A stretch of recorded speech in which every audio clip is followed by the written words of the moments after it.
Welcome back to Stories with Facts. Today, we're going to take a deep dive into January 2024. Yeah. A particularly brutal month in the Gaza conflict. Right. And we're going to try to unpack a whole mix of sources here. Yeah. Got news articles, historical overviews. Okay. From sources like the Indian Express, the Jerusalem Post, YouTube, BritannicaEnglish.newschina.org, FirstPostExplained.co, The Print, Wow, that's a lot. and J-Post. That's quite the lineup. It is quite a lineup, and we're going to try and bring it all together for you. All right, sounds good. So, what really stood out to me about January 2024 is that it was already the fourth month Right. of this conflict that had been raging since October 2023. Yeah, October 2023 is when it all kicked off. Yeah, and so by January, you can imagine the devastation that had already taken place. I mean, just massive destruction, loss of life on a scale that's really hard to comprehend. Absolutely, and then January comes along and it just explodes even more. It does. It's like everything just ratchets up another level. Both in terms of the violence on the ground, but also all these diplomatic efforts trying to find some kind of resolution. Right, because the stakes were so high at that point, the international community was really starting to panic. Yeah, so let's try to set the scene here. Okay. You know, I was reading a lot about how the Israeli Defense Forces, the IDF, they were really starting to shift their tactics. They were. They started targeting Hamas's tunnel networks and these command centers in places like Khan Younis and Rafah. Right, and by January, these areas had really become like Hamas's strongholds, you know, after months of fighting. Right. They had dug in deep, both literally and figuratively. So it seems like these tunnels were a big deal. Oh, they were crucial. Why were they so important? Oh, I mean, some of them were used for smuggling, you know, goods and weapons, but then there were these other ones, these offensive tunnels that posed a direct threat to Israeli security. I see.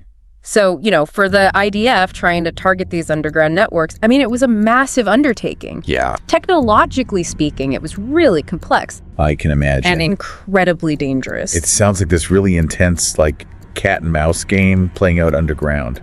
It was a subterranean battlefield in a lot of ways. But it wasn't just the IDF adapting. Well, according to The Print, Hamas was also stepping up its game, definitely they were. increasingly using drones Oh yeah, the drones became a game changer. against Israeli military targets. Right. And did this force the IDF to kind of change their defensive strategies? Oh, absolutely. I mean, this adoption of drone technology by Hamas, you know, it really marked a shift in their capabilities. All of a sudden, they had this new way to strike back. Right. And it forced the IDF to adapt. I mean, they had to invest in counter-drone measures, rethink their approach to aerial threats. Yeah. You know, some analysts even saw it as a way for Hamas to level the playing field somewhat. Really? Against Israel's superior air power, because up until that point, you know, Israel had complete control of the skies. Right. But with these drones, it became a different story. So you've got this incredibly intense fighting going on both sides, adapting, trying to get the upper hand. Right. But we can't forget about what was happening to the people caught in the middle. Absolutely. This was all happening against the backdrop of this increasingly desperate humanitarian crisis. It was a humanitarian catastrophe unfolding in real time. By mid-January, Palestinian officials were reporting over 30,000 deaths, Yeah. with tens of thousands more injured Right, and displaced. and displaced. You know, people lost their homes, their livelihoods, everything. It's hard to even imagine the scale of the suffering. I mean, the numbers are staggering, but they don't really convey the human cost, the individual stories of loss and trauma. And it wasn't just the casualties. Right. The UNRWA, Yeah. the United Nations agency that's responsible for Palestinian refugees, Yeah, the UNRWA. they reported that over 2 million residents in Gaza were facing severe food shortages. Yeah, I mean, they were on the brink of starvation. And then you have hospitals struggling to cope, They were overwhelmed. lacking essential supplies, Right. dealing with outbreaks of disease. Right. I mean, you had these overcrowded shelters where people were crammed together. Right. Just ideal conditions for diseases to spread. Yeah, it's just a recipe for disaster. The public health nightmare on top of everything else. I remember reading this article in the Jerusalem Post. It was on January 15th. Yeah. And the Red Cross, they just described it as a humanitarian catastrophe. They did, and they weren't exaggerating. And then you had Doctors Without Borders issuing these urgent calls for humanitarian corridors. They were desperate to get aid in, but it was so difficult. Right. with the constant fight, just getting supplies into Gaza was a major challenge. And both sides were accusing each other of obstructing those deliveries. Of course, each side blaming the other for the humanitarian crisis. So even with the best intentions, it's just incredibly hard to deliver aid in an active war zone. It's a logistical nightmare, and then you add the political realities on the ground. Yeah, it just complicates everything. Oh, it does. And then to make matters even worse, the conflict, it wasn't just contained to Gaza. Yeah, it started to spill over. In January, things started to spill over regionally. Right. And that was a whole other layer of complexity. Exactly. And, I was reading First Post, and they were talking about how Hezbollah in Lebanon, they increased their attacks on Israel. They did. They saw an opportunity to exploit the situation. And the IDF retaliated. Of course they weren't going to sit back and do nothing. So suddenly Israel wasn't just fighting on one front. Right. They were being pulled in multiple directions. And this raised serious concerns about the potential for a wider regional war. Absolutely. Especially with Iran, openly increasing its support for both Hamas and Hezbollah. Right. Iran was playing a dangerous game trying to capitalize on the chaos. So Israel's in this incredibly difficult position. They were facing threats from multiple adversaries. It was a strategic nightmare. And this multi-front conflict, it ultimately forced Israel to make some really tough choices. It did. About, where to focus their resources, how to respond to these growing threats. Right. Do you prioritize the fight in Gaza, or do you try to contain the situation with Hezbollah? And it's a decision with huge implications. Absolutely. The stakes couldn't have been higher. Yeah. And with the conflict escalating and the humanitarian crisis deepening, there was this mounting pressure to find a way to stop the bloodshed. Right. Egypt and Qatar, they were really stepping up trying to mediate between Israel and Hamas. They were. And the UN Security Council was also deeply involved. But like you mentioned earlier, there were so many roadblocks. Yeah. What were some of the key sticking points that just kept preventing a ceasefire? Well, on January 10th, Hamas publicly declared its conditions for a ceasefire. Okay. And they were demanding that Israel lift the blockade on Gaza. Right, that blockade that had been in place for years. Yeah, for years it had severely restricted the movement of people and goods. In and out of Gaza. In and out. And Hamas, they argued that it was collective punishment on the Palestinian people. Right. They saw it as a form of economic warfare that was strangling Gaza. And what was Israel's stance on this?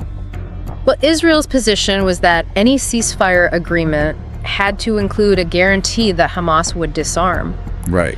They argued that Hamas's vast arsenal of rockets and other weapons posed an unacceptable threat to Israeli civilians. Yeah. And that lifting the blockade without addressing this issue would only empower Hamas further. So it's kind of like a classic deadlock, right? Yeah. Neither side was willing to compromise on what they saw as like fundamental security concerns. Exactly. Both sides felt like they were fighting an existential battle. And what about the UN Security Council? Yeah, what role were they playing in all of this? Yeah. Well, the UN Security Council was convening like almost constantly throughout January, right, trying to find some common ground, but they were deeply divided. Yeah, I bet. On January 12th, the United States vetoed a resolution calling for an immediate ceasefire. Right, because the U.S. was a staunch ally of Israel. Yeah, and they cited Israel's right to self-defense. And they argued that a ceasefire without addressing Hamas's disarmament wouldn't be sustainable. So even with all these horrific images coming out of Gaza, yeah, the international community couldn't present a united front. It was a very difficult situation. Yeah. But as the civilian casualties mounted and, the region teetered on the brink of this wider war, the U.S. did start shifting its stance. Really? Yeah. They began supporting calls for temporary humanitarian pauses. Okay. Recognizing the urgent need to get aid into Gaza. Right. I mean, they couldn't ignore the humanitarian crisis any longer. And that led to the 72-hour humanitarian truce that was agreed upon on January 20th. Right? Exactly. It felt like a breakthrough at the time, even if it was just temporary. Yeah, it was a moment of hope, a brief respite from the violence. Right.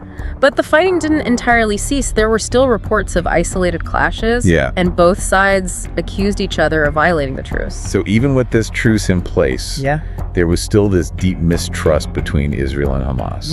Yeah. It made a lasting ceasefire seem almost impossible. And I was reading this report in the Indian Express on January 22nd. Okay. And they were saying that even during these brief pauses in fighting, yeah, the humanitarian situation was still dire. It was. There were still these huge challenges getting aid into Gaza. Right, and the limited supplies that did get through were barely scratching the surface of the need. Yeah, it's just heartbreaking. It was a tragedy unfolding in slow motion. And even with the international community pushing for a ceasefire and aid starting to trickle in, the violence continued to flare up. It did. The IDF continued to target what they described as Hamas leadership in central Gaza. Right. And Hamas responded with rocket attacks into Israel. It was a cycle of violence and retaliation that just seemed endless. It did feel like a never-ending cycle. Yeah, it was a bleak outlook. On January 25th, English.news was reporting on these massive protests erupting in cities all over the world. People were outraged by the violence and the suffering.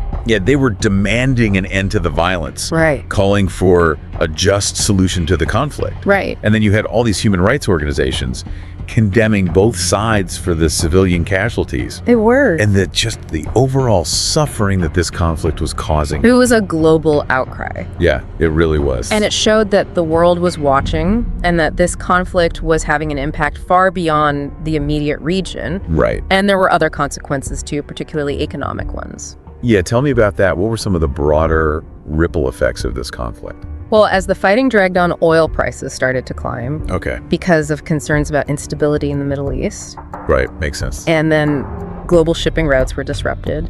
And the Abraham Accords, which had been hailed as this historic breakthrough in normalizing relations between Israel and some Arab states, they were put under immense strain. So even countries that weren't directly involved in the conflict were feeling the consequences.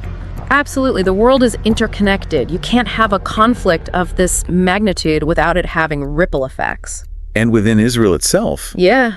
This prolonged conflict was putting a lot of pressure on the government. It was. Public opinion was divided. Right. Some people were calling for a decisive military victory, while others were urging renewed peace efforts. And the political landscape was becoming more fractured. It was. Reflecting the deep divisions that this conflict had exposed. The conflict was tearing Israeli society apart. So as we reach the end of January 2024, I mean, it's pretty clear that this month was just devastating. Yeah, for everyone involved. We saw the fighting intensify, the humanitarian crisis just deepen even further. Right. And all those diplomatic efforts, it just felt like they were constantly on the verge of collapse. It was a really precarious situation. And it makes you think about the long-term consequences, you know? Yeah. Did January 2024 kind of set a new course for this conflict? Well, I think it's important to recognize that the events of January 2024, you know, they weren't just another chapter in this long-running conflict. Right. This month, it really crystallized the complexities of the situation. Yeah. It highlighted just how challenging it would be to achieve any kind of lasting peace. So what are we left with then? Well, I think we're left with some really tough questions. Yeah. You know, how did this particular month, with its brutal fighting these fragile truces and the escalating regional tensions, how did all of that shape the trajectory of the Gaza conflict and the wider region? And did it make a two-state solution even more remote?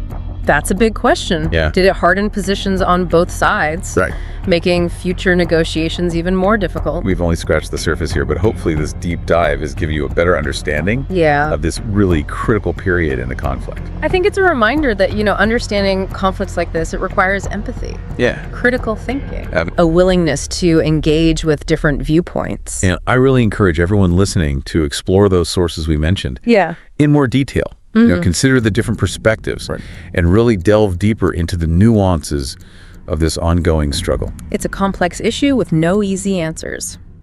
Thanks for joining us on this deep dive into January 2024. Yeah, thanks for having me. We'll be back with another episode of Stories with Facts soon. All right, looking forward to it.